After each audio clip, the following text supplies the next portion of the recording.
série de experimentação, tanto que se tu prestar atenção, abre a bula lá, você vai ver, cara, quem é que fez tudo isso daqui? Primeira coisa que tu vai se perguntar, como é que o cara sabe tudo isso? É porque ocorreu uma série de testes. E aí eu vejo muito, né, os pessoal assim, pega um remédio, pinga na célula, nossa, matei, descobri uma cura para todos. Não, e aí entra a coisa que a professora falou também.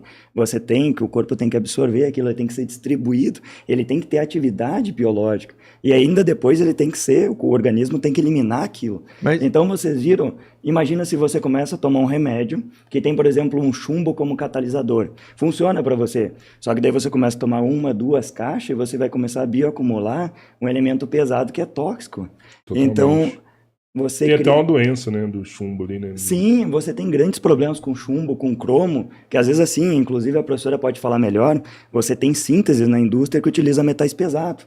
E aí no produto você fica com uma porcentagem de metal pesado.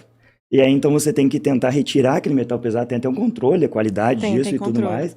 E também tem alguns remédios que até passam com uma certa concentração, mas a pessoa não pode utilizar aquilo por mais de alguns meses, para não ficar bioacumulado. Então, tem vários fatores, e daí às vezes eles só liberam receita para casos especiais, aquele tipo de... Cara, mas então... e quando é um medicamento natural? Ótima pergunta. Ricina, um medicamento natural. Bom, não, calma, não é. Existe infelizmente, né, é um senso comum de que é natural, faz bem. Sim. Não é por aí. Não necessariamente. O que acontece, né? Quando a gente está falando de uma substância natural, plantas, por exemplo, a gente está falando de um aglomerado de substâncias químicas ali. E podem ter substâncias que tenham atividade biológica interessante, mas pode ter outras que tenham efeito tóxico. Mais que isso, pode ter atividade biológica que você quer, só que na dosagem errada vai ser tóxica. Né? Tem aquela coisa, todo medicamento é uma droga. O antídoto e o veneno. Se você pegar um medicamento e tomar vários comprimidos dele, ele vai ser tóxico para você, porque você está tomando a quantidade além. Então, assim, é a questão da concentração. E aí, a gente tem vários exemplos de plantas, vários exemplos de substâncias naturais de uma forma geral, que são tóxicas. Outro perigo, tem é muito propagado de que é natural, faz bem. Então aí vendem aquelas cápsulazinhas cheias de plantas, aí tem lá a mistura de 15 plantas, de 12 plantas, de 13 plantas. É o que eu tomo. Sabia que tinha um problema, brincadeira, calma. Bom, primeiro você tem que ver se tem o registro lá da Anvisa, e mais, não como suplemento alimentar, mas como questão de... medicamento. Por que acontece? É diferente. Muitos colocam no mercado como suplemento alimentar, porque é mais fácil de você colocar um suplemento alimentar do que você colocar um medicamento. Você conseguir a liberação, né, de comercializar. Só que ele é colocado como suplemento alimentar, só que você não toma como suplemento.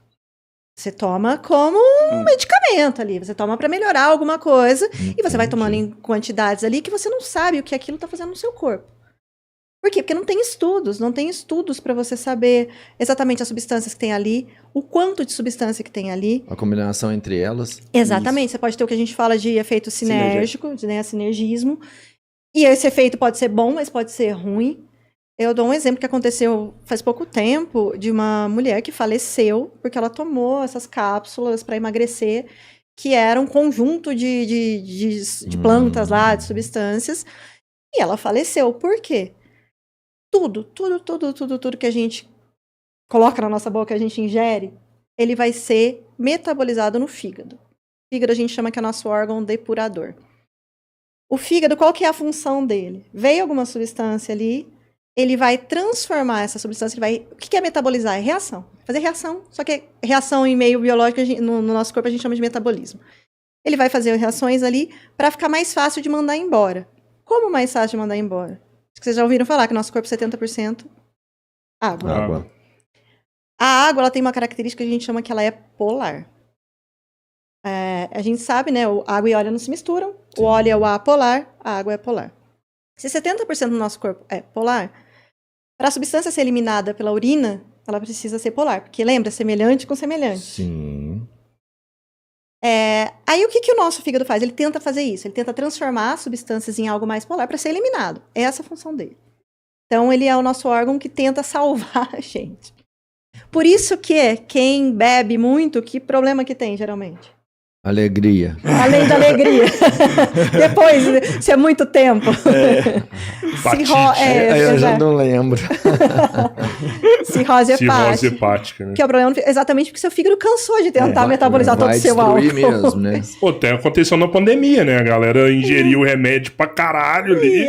Exato. A pseudagem prevaleceu. E deu muito problema no fígado da galera, né? Sim. E aí você tá tomando esse monte de planta, pra onde elas vão, essas substâncias? Pro fígado. O que vai acontecer? Vai sobrecarregar seu fígado, você vai ter problema, você pode morrer. E foi o que aconteceu.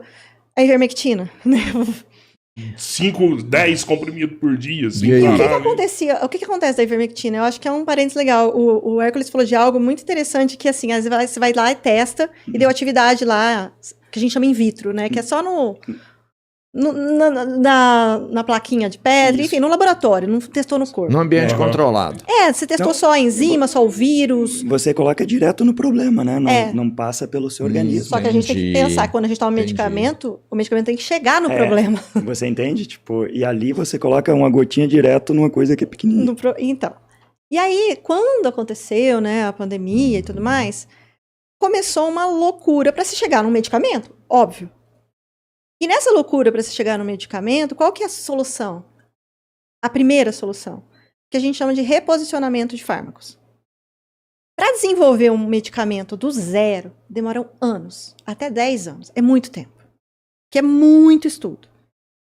Quando você já tem um fármaco no mercado, um medicamento no mercado, você já conhece como que ele é, quanto tempo ele fica no seu corpo, como que ele é metabolizado. Você já tem muito conhecimento sobre ele. Já tem a bula dos efeitos colaterais. Você já sabe tudo dele. Então, se você consegue pegar um medicamento que já está no mercado, que já tem todos esses estudos, e ver se ele tem atividade para uma outra doença, você queima a etapa. Sim. Então, numa pandemia, o que pensou? Reposicionamento de fármaco. Vamos verificar todos os medicamentos para ver qual aqui que pode servir. E aí começou a se testar. E aí que entra cloroquina e ivermectina. A ivermectina teve atividade que a gente chama in vitro? Teve. Para ela ter atividade para matar o vírus dentro do nosso corpo, a quantidade que você precisava tomar dela é uma quantidade que vai te matar. Tóxica. Muito mortal. tóxica. Aí o que acontecia? Essa questão do medicamento. Vamos administrar esse medicamento várias vezes, sei lá, uma vez na semana, uma vez a cada 15 dias, por tanto tempo. Não é suficiente para matar. E ainda é tóxico para você. Por quê? Porque a ivermectina ela é controlada, ela é segura porque ela foi formulada. O que ela foi formulada? Para tomar uma dose única para vermes, né? Entendi. Agora, se você tomar